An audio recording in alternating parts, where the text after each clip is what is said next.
You are now watching Zimbabwe Entertainment, fresh from the source.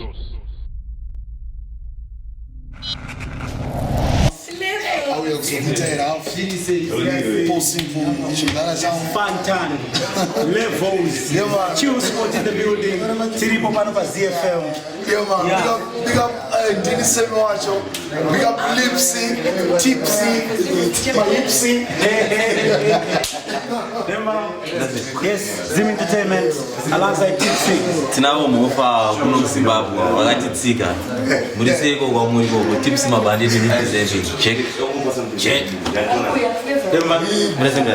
Ribe inanapo huyu ndiye DJ Ribe man, the silent assassin. Yeah man. Yeah, we got DJ Ribe here. ZFM. Yeah, Ribe. David. Maike chipa na pemi. Zim dance definition. No one choose. Right. Vakambota already Zim dance definition.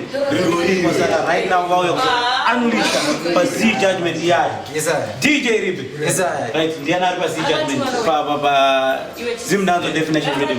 Pana Hoktanga, Charlie Blake, Celsius, Don Gaga.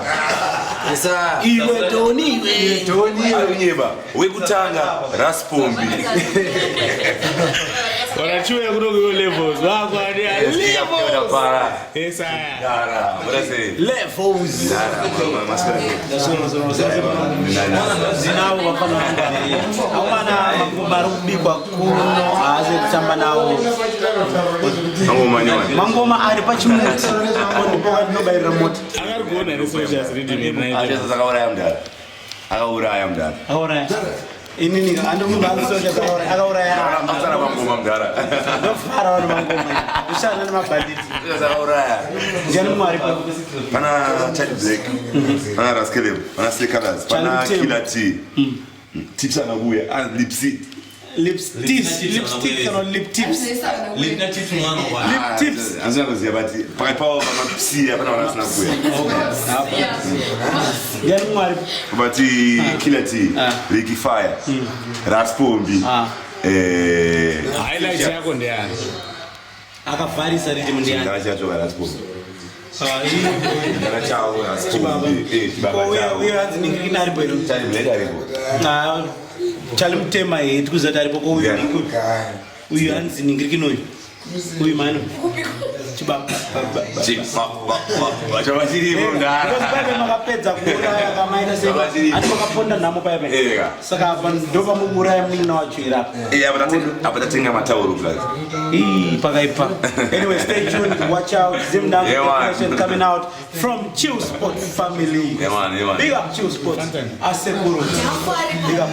Yo, wow. Definitely welcome here. I'm coming for I don't want to come. Deny Duff. This is Fantan. Yeah, man. All the way from Chill Sports. Sangana with ZFM. Ndo muda mangoma nasi saka. Pakado Fantan ndio. Kamana bashindara blessings. Alisema this. Kuse umbari. Mbari wiper. Kwa timu yangu umbari nise. Timu mbari safe. Right, makatronga zipi nasi. Nas challenge reading John Zim dance definition. Mawan is Imbomira wakati imbomira. Right. Amen mkati wako ade vunzira kareba ere because rimwe vunzira tako anapana kwa wifi. Acha sawa shirika kwamba sio wifi kwa kupi. Ndichi ndilipsanga ikama. Hopana lips. Ana lips Duff big up Zim Entertainment. Yo, big up Zim Entertainment. Yeah. Paul Simple. Elda Chindara, Changu Chimuzaya, Elda Para. Yeah. Big up yourself. Ndini semi watch is obvious. Ndiwe same watch. Yeah man, ndini semi watch. Ayo ndio Fantan. Kinyeba. Ndio Fantan. Anyway, regende wananzi ndini mswacho. Yeah bana basa. Yes. Big up Toro Entertainment. We are live in Zimbabwe. ZFM Harare. Dina Ninja Lipsy. Ninja Lipsy. Andichatsurika. Yeah. Timu yedu. Timu yedu. Andichatsurika. Andichatsurika. Yeah. Kana wine baby not Chuba can put you see. I'll sue you. Right. It's nice, obviously, that we've been spending together, the day together. Nas and spend a very, very full day. Na Lipsy, not only Lipsy, but Hansa and the Ninja Lipsy. We had a good time. And Nakit want to call Jishanda. Right. Ninja Lipsy. Tripana ZFM. Oyo zita.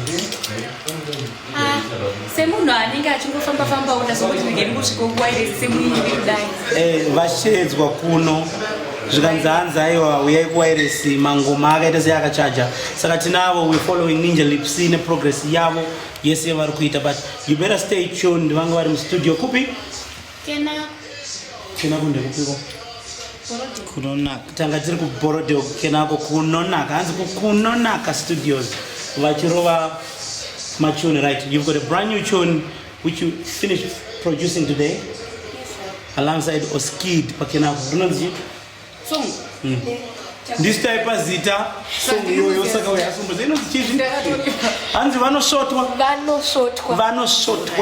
this type of zita chingoma chakaipa ukubata ngoma maita basa sando dzavo. Right, uda kupawo here ma shut ups. Right.